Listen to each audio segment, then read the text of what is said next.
As a journalist, I would like to say I feel optimistic. I cannot find another word in the dictionary, but that's the word I have to use because having covered so many climate change conferences in the past, having been to so many international summits every year, I am sick and tired of hearing the same thing. For me, it's like a song that doesn't end. It keeps going on and on and on and on and on. We keep singing it, not knowing what it means, and then next year we'll be back again singing the very same song. I've heard many world leaders deliver their speeches, and because of the technology, the birth of IT, right? I look at, especially in getting the Sustainable Development Goal mandate by 2030, I'm hoping that we could use some form of technology to get it there because in the next 7 years, it's over. Now we have set 17 Sustainable Development Goals, and food security for me is very important. We need modern agricultural technologies. We need water sanitation, even here in Antigua, where the island is experiencing a drought. We need new markets. We need private investor capital to come on board, right? And I would very much be very, very happy that they would look elsewhere, not just within the Caribbean region for funding, because the problem we have at the moment is financing, is funding. We don't have the money. So who have the money?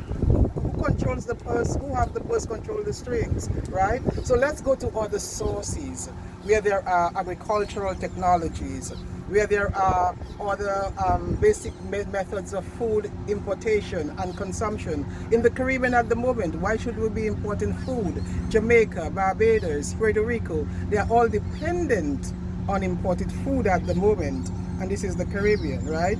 And we should be able to look at new methods, use the IT technology available, and don't just come every year singing the same song. Because in November we are going to COP29 in Cancun, and I'm going to be hearing the same narrative all over again, right? So what I want is, as I said from the beginning in the introduction, I would hope to be optimistic. I can be nothing more but optimistic.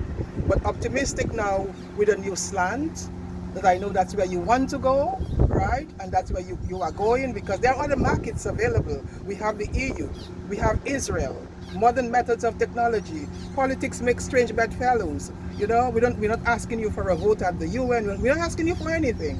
All we're asking you to do is to feed your population, take your basic human rights, do something important, right? To help your citizenry and your nation. And then we can take it forward from there. Now, you mentioned before about being optimistic, and I know that one of the things that they say at the SITS conference, or one of the goals, is the fact that they want this SITS conference to be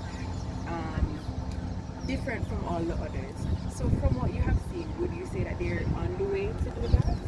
Well, being the first time in the Caribbean, right? First time in Antigua, I look at the fact that there will be some difference, probably because of the energy that Antigua gave them, the way, the hospitality that it was handled. I mean, I have seen other conferences in Samoa, I've seen other conferences in Egypt, right? And I have not seen that level of hospitality. I've not seen that level of interest, right? So probably Antigua was the sleeping lion that wakened it all up, right? And that's the reason, as I said, I want to be optimistic, right? Because it's a new path forward, right?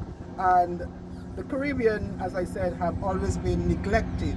So coming here, braving the fresh energy, look at where we are having an interview, I mean, in the beautiful Caribbean sunlight, it's a path forward. Thank you so much. Thank you for having me.